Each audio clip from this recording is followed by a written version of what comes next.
ఫిలిస్తీన్లకు ఇశ్రాయేలులకు యుద్ధం జరుగుతూ ఉంటే ఫిలిస్తీన్లు 4,000 మంది ఇజ్రాయేలీని చంపేసిండ్రు. ఆ తర్వాత ఇజ్రాయేలీలు మేము ఎందుకు ఓడిపోయినామని ఆలోచన చేసుకొని దేవుని నిబంధన మందసము షిలోహులో ఉన్న మందసము తీసుకొని వచ్చి యుద్ధ పంక్తుల్లో పెట్టుకున్నట్లయితే మేము గెలుస్తామని అనుకున్నారు. మందసము తెచ్చుకొని మళ్ళీ యుద్ధానికి వెళ్ళినప్పటికీ కూడా 30,000 మంది ఇజ్రాయేలీలే మరణించిండ్రు.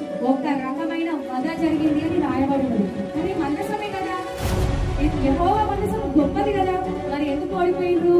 ప్రేరాలు రాసుకుంటారు కదా, నొప్పి తగ్గుతలేదు కదా, బైబిల్ తగడ కింద పెట్టుకొని పడుకుంటారు కదా, బాధ పోతలేదు కదా, బైబిల్ ఎత్తి మీద పెట్టుకొని ప్రేయర్ చేపించుకుంటున్నా కదా, కానుక వేస్తున్నా కదా, మందిరానికి వెళ్తున్నా కదా, ప్రేరాలు ఇళ్ళగా చల్లుతున్నా కదా, ఎందుకు ఇంట్లో శోధన? ఇది ఒక బిజినెస్ అయిపోయింది. ప్రేరాయిని తప్పంటలేను, అది నిర్జీవమైంది అంటలేను. దేవుడు నూనె రాసి ప్రార్థన చేసిండు, ఇట్స్ ఓకే. ఎప్పుడు ఇదంతా ప్రాపర్ ఉన్నప్పుడు, ఇది చక్కగా ఉన్నప్పుడు. ఇది చక్కగా లేకపోతే ఇది ఎంత కాస్ట్లీ కట్టుకొని ఏం లాభము? ఇదే చక్కగా లేకపోతే పైకి చూడ భక్తి పరులలాగా నటించి అది ఏం లాభము? దేవుడు మాన్యువల్ థింగ్స్ మీద ఫోకస్ చేసేవాడు కాదు. శక్తి ప్రేయర్ ఆయిల్ లో లేదు కానీ నీ ప్రేయర్ లో ఉంటుంది. సమయం హృదయం ఇప్పుడు ఎక్కడుంటది? నీ పరిశుద్ధ హృదయంలో ఉంటుంది, నీ ప్రవర్తనలో ఉంటుంది, నీ మారు మనసులో ఉంటుంది. నువ్వు మారకుండా ఎన్ని లీటర్ల ప్రేయర్ ఆయిల్ తెచ్చుకొని నువ్వు ఇల్లంతా చల్లుకున్నా, ప్రేయర్ ఆయిల్ తో నువ్వు స్నానం చేసినా ఏది కూడా జరగదు. ప్రేయర్ ఆయిల్ కంటే గొప్పది నీ శరీరం. ఎందుకు? ఇదే ఆయన ఆలయము. మందసము కంటే గొప్పది నీ మనసు. నీలోనే దేవుడు నివసిస్తున్నప్పుడు అది శుద్ధిగా లేకుండా నువ్వు ఇంకేదో చేస్తా అంటే నీకు ఎట్లా జరుగుతుంది కార్యము? అర్థమైందా? ఈరోజు తీర్మానం చేసుకున్నారా? నేను చక్కబెట్టుకుంటాం ప్రభా, మనసును చక్కబెట్టుకుంటాం ప్రభా, తలంపులను చక్కబెట్టుకుంటాం ప్రభా, శరీరాన్ని పరిశుద్ధంగా కాపాడుకుంటామయ్యా అని తీర్మానం చేసుకుందామా? లేచి నిలబడి చెప్పండి. ఇప్పుడు శక్తి ఎక్కడున్నది? శక్తి మాన్యువల్ థింగ్స్ మీద కాదు, ఫిజికల్ థింగ్స్ మీద కాదు. శక్తి నీలో ఉన్నది.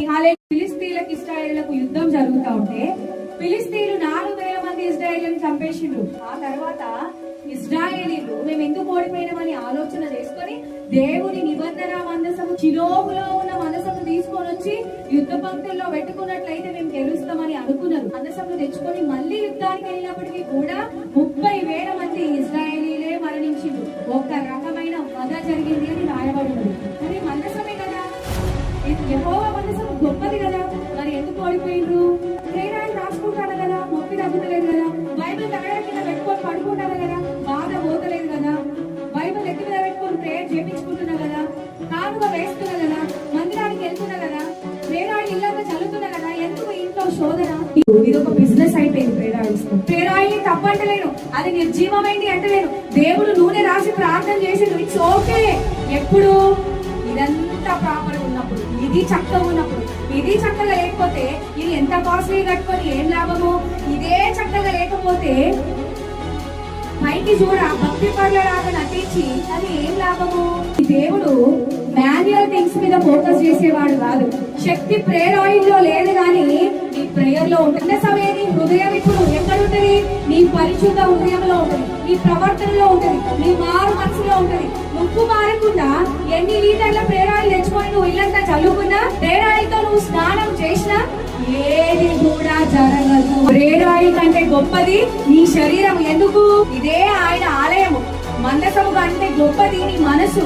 నీలోనే దేవుడు నివసిస్తున్నప్పుడు అది శుద్ధిగా లేకుండా నువ్వు ఇంకేదో చేస్తా అంటే నీకు ఎట్లా జరుగుతుంది కార్యము?